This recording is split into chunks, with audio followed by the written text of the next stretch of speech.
ini kan masih bergulir nih Bang, masih melebar gitu untuk kasus pemerasan ini.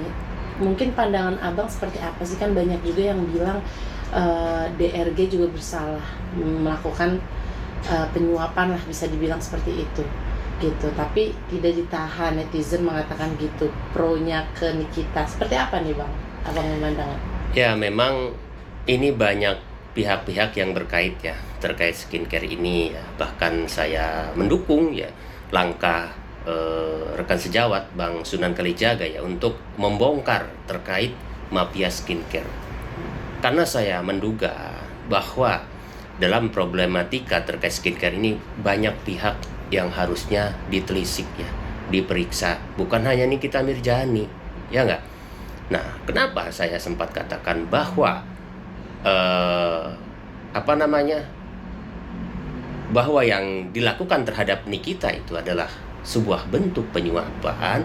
Jadi tidak secara implisit bahwa penyuapan itu dikategorikan harus pada pejabat negara, ya.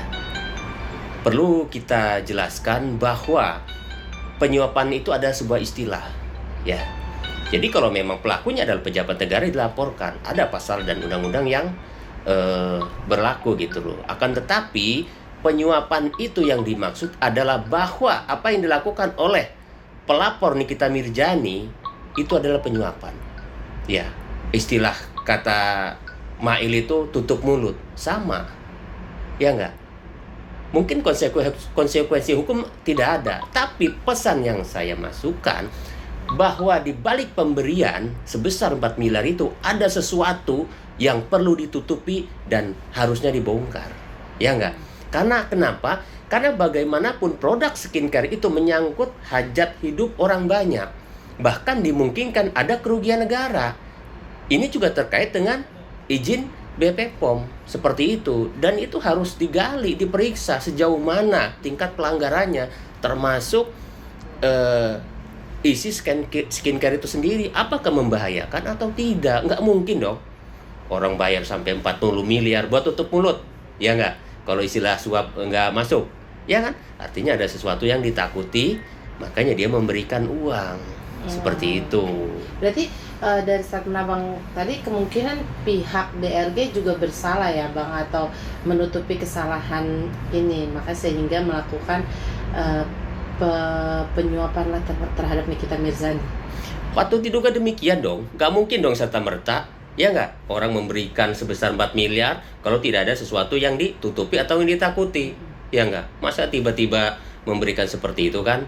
Jadi tidak masuk akal. Intinya kita berharap pihak kepolisian mendalami lagi ya terkait skincare ini, karena bagaimanapun ini tidak main-main. Sekarang sudah viral dan masyarakat menunggu akan seperti apa ya. Kita percaya, sampai saat ini pun saya percaya bahwa polisi sudah melakukan tindakan yang profesional ya. Cuma saya sebagai praktisi hukum dan masyarakat biasa meminta agar ini ditindaklanjuti, ya nggak, terkait skincare ini. Ada apa yang sebenarnya? Oke, Bang, ini kan menjadi atensi publik banget nih ya belakangan ini. Sudah hampir berapa bulan lah gitu. Dan sekarang banyak akun-akun juga yang muncul membuka fakta-fakta, ya kan, seperti fakta doktif, fakta-fakta rekaman suara yang menjadi mungkin barang bukti. Ini Abang melihatnya gimana? Apa ada titik terang untuk menguak kasus ini, menguak mafia-mafia skincare dan pelaku-pelaku pemerasan atau penyuapan, seperti apa nih Bang? Ya, terkait akun, terkait beredarnya ya voice note atau chat yang beredar itu merupakan bukti petunjuk ya, dan itu patut didalami oleh pihak kepolisian. Jadi siapa saja yang terlibat di dalamnya itu bisa diproses dan meminta diproses secara hukum ya. Bagi pihak-pihak yang merasa dirugikan atas beredar chat atau WA yang tersebar itu, bisa saja melaporkan, karena bagaimanapun terkait percakapan pribadi atau voice note yang disadap, yang direkam, itu jelas pelanggaran dan bisa dipidana. Oke, Bang, juga yang baru-baru ini juga Dr. Oki sebagai perantara lah untuk Nikita dan beberapa dokter-dokter skincare. gitu. Ini dan juga ada rekamannya. Ini gimana nih Bang? Abang menanggapi apakah bisa kemungkinan juga menjadi tersangka atau seperti apa nih untuk perantara? Ya, jelas perantara dan lainnya itu memang perlu diperiksa, dan sepertinya saat ini kan proses sedang berjalan ya. Kita percaya bahwa kepolisian tidak diam dan akan menyeret orang-orang yang memang ternyata terlibat ya. Tetap kita saat ini mengedepankan hal-hal yang positif gitu terkait siapapun itu yang terlibat, karena bagaimanapun mereka ini belum tentu juga gitu loh terseret dalam kasus skincare ini. Tapi semoga saja pihak kepolisian bisa lebih cepat ya terkait siapa dan apa perannya, itu segera diproses. Berarti ada kemungkinan juga ya Bang, pastinya. Kalau memang ternyata terbukti dia turut serta membantu, memberikan arahan, memfasilitasi segala macam, itu jelas pasti akan turut serta menjadi tersangka. Oh, oke. Bang, ini kan kita sudah ditahan 20 hari ke depan, ya kan? Terus apakah bisa dia untuk mengajukan penangguhan penahanan? Kan katanya anaknya sudah mengajukan penangguhan penahanan, tapi banyak yang bilang kemungkinan kecil untuk kasus pemerasan seperti ini. Ini gimana nih Abang menanggapi selaku praktisi hukum? Ya, sebenarnya terkait penangguhan penahanan itu hak daripada tersangka ya. Jangankan keluarga, saya pernah berstatement dan membuat video, saya siap menjaminkan gitu bila memang diperlukan oleh keluarga untuk penangguhan Nikita Mirzani. Saya siap seperti itu ya. Namun bagaimanapun terkait penangguhan penahanan itu mutlak haknya penyidik seperti itu. Pasti pertimbangan-pertimbangan itu ada ya tatkala penyidik mau memberikan status istilahnya penangguhan penahanan ya. Salah satunya mungkin tidak menghilangkan barang bukti, tidak melarikan diri dan sebagainya ya. Mungkin itu bagian-bagian dari pertimbangan gitu ya. Tapi memang, dan saya dengar anaknya sendiri kan Nikita sudah mengajukan gitu ya. Kita tunggu aja proses seperti apa ya. Seperti itu. Bang, ini kan juga yang menarik banyak banget selama dia di dalam, di luar ini juga banyak banget yang diproses ya kan Bang, terkait mafia skincare ini gitu. Kemungkinan apakah nanti Nikita ini juga akan bertambah lagi nih masa tahanannya, dan misalnya dia di persidangan ancaman hukumnya itu berapa lama sih Bang kalau boleh tahu untuk kasus seperti ini? Ya, saya pernah mengungkapkan bahwa yang sebenarnya kasus asal muasalnya adalah terkait dugaan pemerasan ya. Seperti itu. Padahal kalau saya membaca dan mendengar videonya, pemerasan itu tidak dilakukan secara langsung. Ya enggak? Jadi artinya pemerasan itu juga tidak berdiri sendiri, bahwa Nikita secara langsung meminta. Ya enggak? Contohnya, ini akan saya viralkan, kalau lu nggak bayar sama gue sekian, itu adalah pemerasan. Ya, ini kan komunikasi dilakukan oleh asistennya. Ya memang mungkin sambil bercanda, ada istilah bahasa tutup mulut segala macam kan gitu loh. Seperti itu gitu. Tapi itu kan tidak mewakili Nikita Mirzani terkait kasus ini gitu. Nah, bagaimana dengan kasus TPPU? Ya bisa aja gitu loh. Penyidik mengembangkan dari apa yang diterima oleh Nikita Mirzani yang 4M itu kan. Kita belum tahu sejauh mana istilahnya TPPU tersebut gitu, tindak pidana pencucian uang tersebut kan.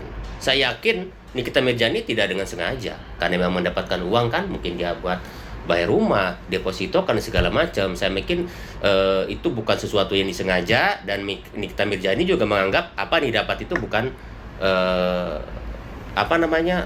harta yang didapat secara melawan hukum gitu loh. Jadi kita ikuti saja prosesnya ya. Terkait hukuman pun ini kan belum pasti ya.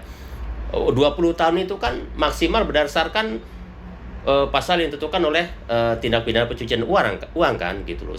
Kalau sedangkan pemerasan sendiri kan ya sekitar 3 tahun lah ya, seperti itu. Jadi nanti kita lihat aja ya, apalagi ini kan masih proses pertama ya di kepolisian, kan nanti finalnya di persidangan akan seperti apa ya enggak. Jadi kita tetap mengedepankan praduga tak bersalah ya siapapun, karena berbagai keterangan kan pasti masih dihimpun nih ya, dari pihaknya Nikita, dari pihaknya pelapor, semua kan masih ditampung. Nanti juga kan pada tahapannya nanti tahap keduanya akan seperti apa, nanti akan terlihat gitu loh ancamannya itu berapa gitu kan.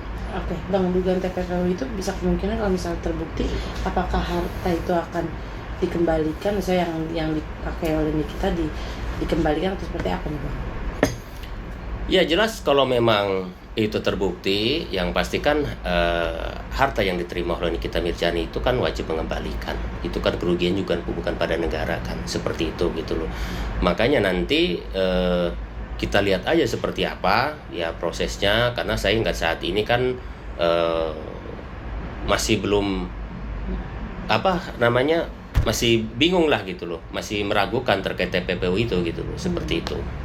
Oke. Terakhir mungkin Bang, mungkin Abang menyayangkan gak sih dari skincare review produk menjadi lapor-melapor dan tangkap seperti ini gitu kan. Dan mungkin saran Abang seperti apa sih sebagai orang hukum gitu kan, untuk tidak melakukan pelanggaran hukum dan lainnya? Ya, review produk itu kan saat ini kan menjadi tren, menjadi sebuah job, menjadi sebuah pekerjaan. Karena bagaimanapun review produk ini kan mewakili kepentingan masyarakat. Ya enggak? Selain itu juga menjadi penyeimbang bagi BP POM ya, seperti itu gitu loh. Jadi saya pikir sejauh itu belum ada undang-undang yang melarang, ya tidak jadi soal orang mereview gitu loh. Meskipun review itu dianggap ada salah satu pihak yang dirugikan gitu loh. Nah itulah mungkin buat pemerintah perlunya ada rambu-rambu dan aturan yang baru terkait review ini. Di sisi lain review ini dibutuhkan oleh masyarakat. Di sisi lain apakah yang dilakukan oleh reviewer ya produk itu sesuai gitu loh dengan apa yang seharusnya gitu loh. Apakah dia benar-benar orang yang kapabel buat menilai bahwa produk ini aman dan tidak, itu juga kan perlu menjadi pertimbangan hukum, ya nggak? Seperti itu gitu loh. Jadi tidak sembarangan juga harusnya gitu. Nah timbulnya kan yang di review ini produknya, kalau memang di situ ada sebuah masalah atau kejanggalan, pasti kan akan ketakutan gitu loh, seperti itu gitu. Jangan sampai reviewer ini memanfaatkan itu gitu loh. Dia tahu nih produknya, jadi terus dilakukanlah review yang bersifatnya negatif sehingga orang mau melakukan hal-hal apapun termasuk memberikan sesuatu. Oke, terima kasih Bang. Siap.